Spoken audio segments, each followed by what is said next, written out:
Hola a todos, ¿cómo están? Bueno, ya pasaron algunos días después de las elecciones de este 7 de septiembre. No vengo a dar datos porque ya se sabe lo que pasó, pero lo que a mí me gustaría es analizar la situación y qué hacemos con nuestros ahorros. Entonces, primero lo primero, ¿qué pasó? El lunes después de las elecciones de provincia de Buenos Aires, el mercado argentino se desplomó. Las acciones bajaron casi un 14%, los bonos cerca de un 9%, y el dólar se acercó bastante al techo de la banda. ¿Por qué el mercado reaccionó así? ¿Qué nos enseña esto para proteger nuestro patrimonio y no estar expuestos a estos eventos de alta volatilidad? De eso vamos a hablar hoy.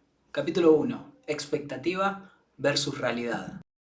El mercado siempre trata de adelantarse. El viernes, antes de las elecciones, el mercado ya hacía su pronóstico, que Milei perdía las elecciones en provincia de Buenos Aires, pero por un margen de hasta 5 puntos. Lo que pasó fue muy distinto. Perdió por 13 puntos contra la oposición. Hubo oficialismo en provincia de Buenos Aires, Fuerza Patria, liderado por Kicillof, y esa diferencia, que fue mucho mayor a la que se esperaba, obligó a que el mercado tenga que recalcular los precios. El mensaje es claro: cuando la realidad es peor de lo que el mercado esperaba, los precios se tienen que ajustar abruptamente hacia abajo. Por lo contrario, si el resultado era mejor que lo que esperaba el mercado, puede haber sido una diferencia menor a 5 puntos o un empate, o incluso si ganaba el oficialismo nacional en provincia de Buenos Aires, iba a haber una reacción alcista. Bien, entonces ahí ya entendemos cómo funciona el mercado.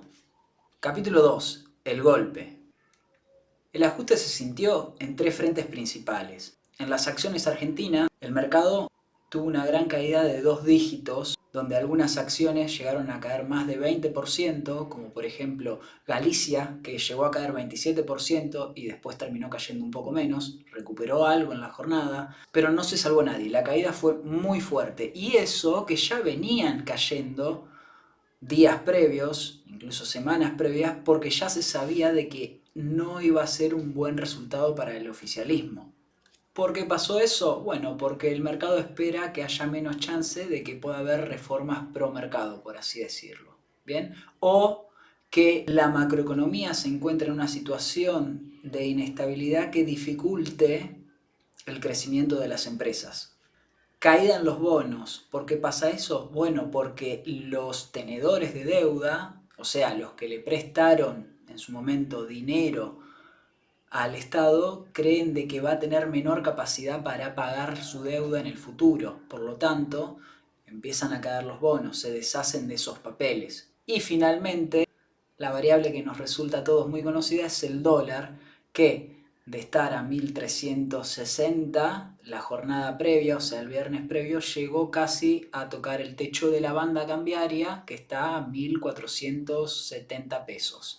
No llegó a ese punto, pero subió hasta 1450 y después terminó bajando hasta 1408. En total la suba fue de un 3 y pico por ciento. Mencioné que casi toca el techo de la banda. Bueno, recordemos qué es la banda cambiaria. Es un esquema que se diseñó de política cambiaria que dice que el Banco Central podrá comprar o vender dólares solamente en el piso y en el techo de la banda. Bien, en este caso podría vender dólares para hacer que el dólar baje en el techo de la banda, que está a 1460 y pico de pesos. Ese valor se va actualizando al 1% mensual y va creciendo en el tiempo, mientras que el piso se va bajando 1% mensual también. Entonces, si estamos cerca del techo de la banda y puede vender el Banco Central, ¿cuánto tiene para vender? Bueno, se estima que reservas líquidas tiene los 14.000 millones de dólares que le dio el Fondo Monetario Internacional, que en realidad son para pagarse la deuda a él mismo en los próximos años, pero bueno, lo puede utilizar para intervenir en el mercado si se llega a la instancia de superar el techo de la banda, y también algunos otros dólares, como por ejemplo los encajes que se podría utilizar. Pero ojo, usarlo demasiado rápido, estos dólares, para intervenir sería una señal de desesperación para llegar a octubre. Ya vamos a analizar ese punto. Pero de todos modos, no estoy respondiendo la pregunta clave, así que vamos al siguiente capítulo. Capítulo 3. ¿Por qué el mercado reaccionó así? A ver, un dato es claro: al mercado no le gusta el kirchnerismo. ¿sí? Podemos estar en contra, podemos estar a favor de esta afirmación, pero no es momento de hacerle juicio de valor a eso. Hay que tomarlo como dato, ¿sí? Esto ya ha sido demostrado en reiteradas veces. ¿Por qué? Cuando el kirchnerismo se acerca al poder o tiene más chance de regresar al poder, los precios caen. Entonces nosotros, como ahorristas e inversores, tomamos esto como dato. ¿Nos parece bien? ¿Nos parece mal? No es relevante para el análisis. Recuerden, hay que ser objetivos, no hay que dejar que nuestras emociones interfieran y excluirlas de este análisis, ¿sí? Al mismo tiempo, estas elecciones fueron como una especie de paso, una gran encuesta masiva. ¿Por qué? Porque la provincia de Buenos Aires es el territorio con más cantidad de habitantes, entonces sirvió como una gran encuesta previo a las elecciones legislativas que van a ser el próximo 26 de octubre. Entonces, esto nos daba indicio de cómo está parado el gobierno, si tiene el apoyo de la sociedad, cómo reacciona ante su política económica y en consecuencia si va a tener gobernabilidad y la estabilidad política necesaria para tener la macro ordenada, ¿sí? Capítulo 4. ¿Por qué perdió el gobierno? Bueno, para intentar proyectar cómo va a seguir la película, tenemos que entender bien qué pasó. ¿Por qué tuvo un golpe tan fuerte el gobierno en las elecciones? Se podría analizar la respuesta en dos variables, lo político y lo económico, ¿sí? Vamos con lo económico primero. Si bien la inflación bajó, y bajó bastante, recordemos que veníamos de un 200% de inflación interanual y ahora estamos en una inflación del 2% mensual, y se proyecta que la inflación 12 meses va a ser un 20%, más o menos. Aún así, hay un gran descontento en lo económico en la sociedad. ¿Por qué?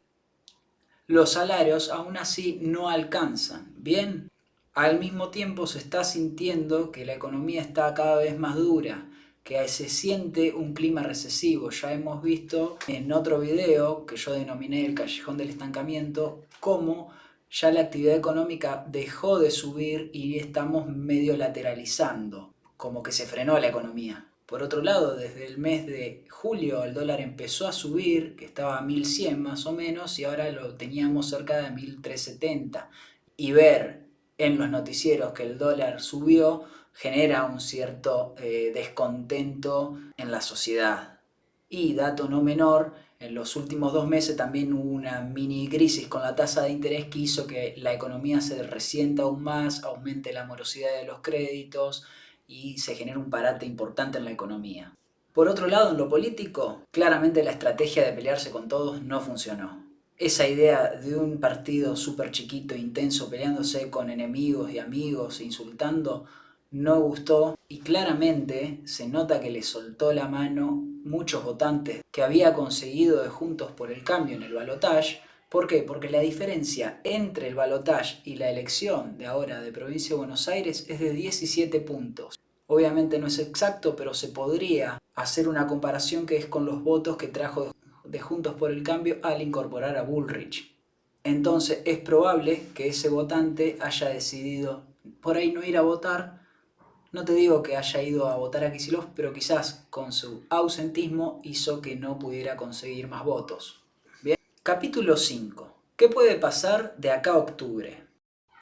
El mercado originalmente pensaba que las elecciones provinciales iban a estar empatadas, palo a palo, y que en las nacionales, como tiene mejor imagen el gobierno a nivel nacional en el interior, entonces como la derrota fue de 13 puntos, si recalibramos ahora se podría decir que podrían estar peleando el empate en las nacionales. Bien, o sea que ese es el precio que los activos tienen hoy en día. Por lo tanto, se podría decir que si hay un triunfo del oficialismo a nivel nacional, podría superar las expectativas, pero si hay una derrota, estaría por debajo de las expectativas. Bien, ya tenemos un nuevo escenario. Entonces, de acá al 26 de octubre, lo que pase en la economía y en la política va a ser clave.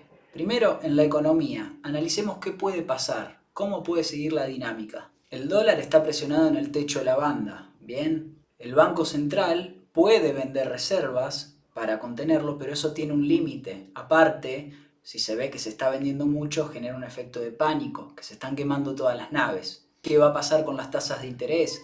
¿Se va a seguir con las tasas de interés altas para tentar al ahorrista y que no vaya al dólar? La idea con eso es que la codicia sea mayor que el miedo. Ahora, si vos me ofreces algo muy alto, también empiezo a desconfiar. Por otro lado, hay que ver si el salto del dólar se traspasa a precios, pero eso también va muy de la mano con cómo está la economía real, que está muy dura. Es difícil que haya un alto pass-through, se le llama, traspaso a precios, cuando la economía está tan dura. Y ese es otro tema. ¿La actividad económica va a seguir deteriorándose? Por otro lado, en lo político, se podría analizar el accionar del gobierno, ya sea lo político hacia afuera y hacia adentro. Hacia adentro, ¿va a haber cambios en el gabinete? Bueno, ya tenemos la noticia de que se puso un ministro del Interior. ¿Habrá más cambios dentro de los funcionarios? No lo sé. Quizás sea una buena señal de decir vamos a mejorar algunas cosas, reconocemos algunos errores, pero lo más importante es de lo político hacia afuera. ¿Hará alianzas con gobernadores? Bueno, el ministro del Interior es un puesto clave precisamente para negociar y tender puentes políticos con las distintas provincias, ¿bien? Así que por ese lado está dando una buena señal. ¿Y cómo será la estrategia a la nueva campaña electoral? ¿Bajarán algunos cambios? ¿Bajará el tono de agresividad? No lo sabemos todavía. Pareciera que a veces está un poco en los genes del gobierno. Capítulo 6. Escenarios posibles. Se podrían pensar 3 escenarios de acá a octubre. Continuidad con contención. Esto podría funcionar si hay acuerdos políticos. ¿Bien? ¿Por qué? Porque eso hace que las expectativas estén ancladas, que dé sensación de gobernabilidad. ¿Bien? Y además, si se ve que el partido se hace más robusto, que el gobierno se hace más robusto, que tiene músculo político, es que puede dar también mejor batalla en las próximas elecciones. Recuerden, esto no es lo que yo quiero, sino que estamos analizando cómo piensa el mercado, qué es lo que le parece mejor al mercado, ¿bien? Para nosotros después actuar en consecuencia. De esta manera se podría tener al dólar controlado, con las tasas de interés sin presionar tanto y que la economía no siga sufriendo. De esa manera tampoco se venden reservas, sería lo mejor posible, o que si se vendan reservas al Banco Central sea lo mínimo indispensable como para decir, miren, acá está este valor y se va a defender a muerte, ¿bien? Otro escenario no tan positivo, desde mi punto de vista, es aislamiento político. No se llega a acuerdos, ¿sí?, con este grupo de gobernadores dialoguistas. El gobierno redobla en la apuesta, acelera en la curva, va todo o nada a estas elecciones, probablemente haya mayor incertidumbre económica, el dólar presiona al alza, el Banco Central venda reservas y se va a ver una situación bastante delicada porque al mismo tiempo van a subir las tasas de interés, se sigue deteriorando la economía y todos los días vamos a estar calculando a ver cuántas reservas le queda al Banco Central y es una situación, la verdad, que bastante fea, que ya la hemos visto muchas veces y siempre termina de la peor manera. Pero bueno, por lo menos tenés un horizonte para decir, bueno, Pato Gallareta las elecciones, si ganamos todo bien y si perdemos game over.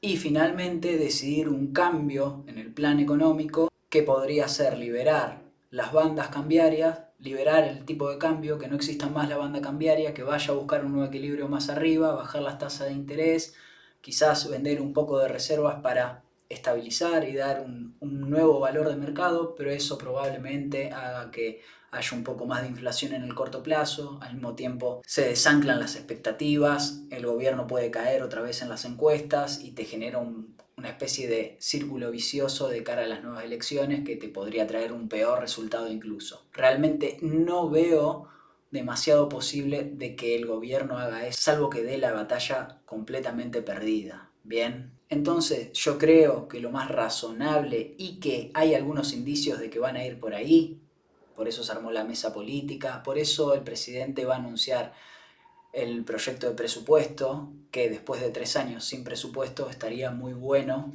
sería un buen mensaje político y que probablemente las medidas económicas sean para seguir de la misma manera hasta octubre, pero sin quemar todas las naves. ¿Bien? Capítulo 7. ¿Qué hacemos de cara a octubre? Entonces, más allá de lo que haga el gobierno o cómo puede salir la elección, no tenemos que estar jugados a nada. Por eso hacemos tanto análisis. Yo sé que quizás alguno dice, este que se dedica a invertir y asesorar de inversión en la bolsa debe haber perdido un montón de plata luego de estas elecciones? Y la verdad es que no, porque uno decide o no si quedar expuesto a estos eventos de alta volatilidad. No porque seamos argentinos, tenemos que invertir sí o sí en Argentina. Incluso cuando acá el mercado se hacía percha, las acciones caían 15%, los bonos 10%, el mundo ni se enteró de lo que pasó. Fue una jornada re positiva, así que si vos no tenías algún bono o alguna acción argentina o no tenías demasiada participación en los activos argentinos, no sufriste consecuencias, ¿bien? Ahora, ¿qué vamos a hacer de cara a octubre? Tenemos un mes y pico para armar nuestros portafolios y prepararnos a este nuevo evento de gran volatilidad, ¿bien? Primero, diversificar la cartera. ¿Querés darle una chance a Argentina? Bueno, se evalúan las acciones y los bonos mejor parados, pero se elige una porción, no se le pone todos tus ahorros a los activos argentinos. No, un determinado porcentaje en contexto con todo el portafolio, ¿bien? Por eso hay que ponerle un límite al riesgo local dentro de tu cartera. También debemos pensar escenarios. No se sabe el futuro. Ni el mejor inversor del mundo sabe el futuro. No lo sabe nadie. Entonces, hay que pensar diferentes escenarios. Escenario A, escenario B, escenario C. Por más de que a nosotros, personalmente, quizás nos guste un determinado escenario, no hay que dejarse llevar por lo que uno quiere, sino por lo que podría llegar a pasar, aunque uno no lo sepa. Y tampoco exponerse tanto a un determinado escenario, sino marcar probabilidades de ocurrencia. Otro punto muy importante, no correr detrás de los precios. Independientemente de cómo reaccione el mercado, no hay que salir corriendo a vender todo o salir corriendo a comprar si ves que el mercado sube. ¿Por qué? Porque eso siempre te va a llevar a mal puerto, ¿sí? Vos tenés que definir una estrategia, pararte de alguna determinada manera antes de los eventos y después, una vez que baja la espuma de esa situación, se recalibra el portafolio en consecuencia, ¿bien? Y finalmente, pensar el portafolio en plazos, ¿sí? ¿Por qué estás invirtiendo? ¿Por simplemente especular a ver si tenés una ganancia de corto plazo por un evento de alta volatilidad? ¿O son tus ahorros? ¿Querés hacer crecer tu patrimonio en el mediano o largo plazo? ¿Estás armándote una jubilación? ¿Bien? Entonces, hay que armar la estrategia teniendo en cuenta todo lo que pasa, pero para eso. Y ahora una cosita más que quería decirle. Capítulo 8. ¿Oportunidad o trampa? Se va a escuchar bastante en estos días el bajaron los precios, ahora las acciones están en oferta. Se compra lo mismo que antes pero más barato. Cuidado con eso, porque puede ser una trampa si no hay señales claras de que la perspectiva puede mejorar. Hay que analizar la situación, no hay que creer que las oportunidades son únicas porque oportunidades siempre hay. Hay que observar cómo sigue la dinámica en lo político, en lo económico, cómo va repriceando el mercado, a ver cómo nos posicionamos nuevamente, ¿sí? Conclusión, el mercado cayó porque al gobierno le fue mucho peor de lo que todos esperaban. Ninguna encuesta lo daba perdiendo por semejante diferencia. ¿Y qué implica eso? De que tenga menor capacidad de gobernar y mayor inestabilidad económica, por lo menos en el corto plazo. La enseñanza es simple, no pongas tus ahorros, tu patrimonio a merced de un resultado electoral. Diversifica tu cartera, arma una estrategia de mediano a largo plazo y no vas a sufrir pérdidas innecesarias. Por eso, si querés que revisemos tu portafolio en caso de que ya vengas invirtiendo, en el link que está en mi descripción podés agendar una reunión conmigo, así revisamos tu portafolio y en caso de que quieras empezar a invertir, también podés crearte una cuenta en ese link que te va a mandar a mi página web y podemos agendar una reunión para empezar a pensar en cómo hacer crecer tu patrimonio de cara al futuro. Y recordá, no necesariamente tenés que estar expuesto a estos vaivenes de nuestra economía. Puedes invertir en Brasil, en Estados Unidos, en Europa, en China, en acciones, en bonos, en fondos, en un montón de instrumentos que no necesariamente te pueden generar pérdidas como siempre se ve en la televisión que dicen cayó tanto el mercado, se hizo bolsa, lunes negro. No necesariamente, puedes tener una cartera de inversión estable sin exponerte a semejantes vaivenes, ¿sí? Así que te dejo con un video sobre mi página web, dale like si te gustó el video que me ayuda un montón y suscríbete al canal. Ya seguiremos viendo cómo sigue la cosa. Hasta luego. Mi página web, que van a poder acceder desde la descripción de este mismo video. ¿Qué tenemos acá? Bueno, un poco de información sobre mí. Y acá se viene lo interesante, que es este botón que dice empezar a invertir.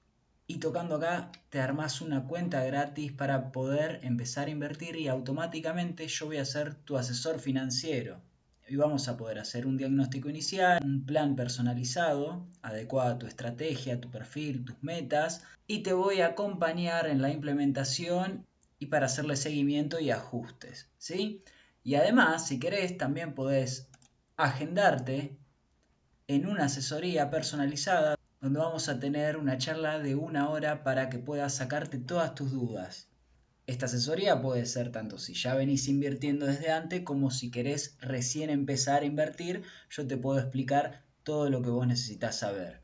Y para cerrar, también tenemos una sección acá que dice videos que vas a encontrar todos los videos que yo fui subiendo a mis distintas redes sociales durante todo este tiempo y voy a seguir subiendo, por supuesto. Así que ya sabes, te invito a visitar mi sitio y que nos pongamos en contacto.